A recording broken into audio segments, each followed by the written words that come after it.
கர்நாடக சங்கீதத்தில் நாம் இன்னைக்கு பார்க்க போகிறது ராமபிரியா ராகத்தை பற்றி தான். இந்த ராகம் கர்நாடக இசையின் 72வது மேளகர்த்தா அளவுகோல் அமைப்பில் 52வது மேளகர்த்தா ராகம் ஆகும். முத்துசுவாமி தீட்சிதர் இசைப்பள்ளியில் இந்த ராகத்தை ராம மனோகரின்னு சொல்லுவாங்க. இந்த ராகம் 9வது சக்கரமான பிரம்மத்தில் 4வது ராகம்.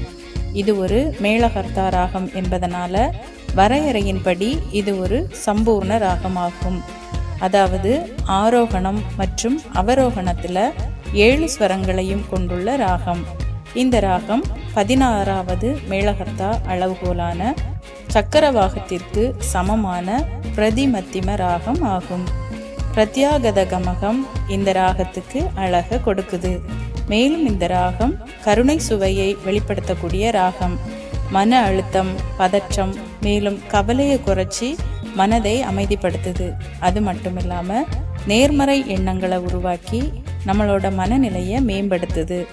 ஆழ்ந்த பக்தியை தூண்டி ஆன்மீக உணர்வை அதிகரிக்குது.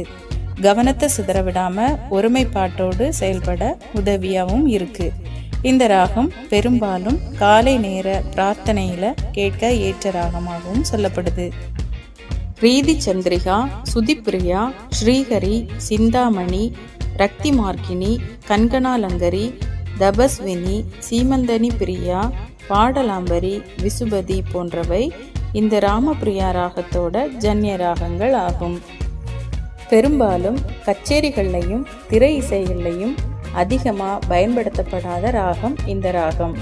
ஏன்னா இந்த ராகம் சில சமயத்தில் பந்துவராளி ராகம் மற்றும் வாச்சஸ்பதி ராக சாயலா இசை ரசிகர்களால் தவறாக உணர்ந்து கொள்ளப்படுது.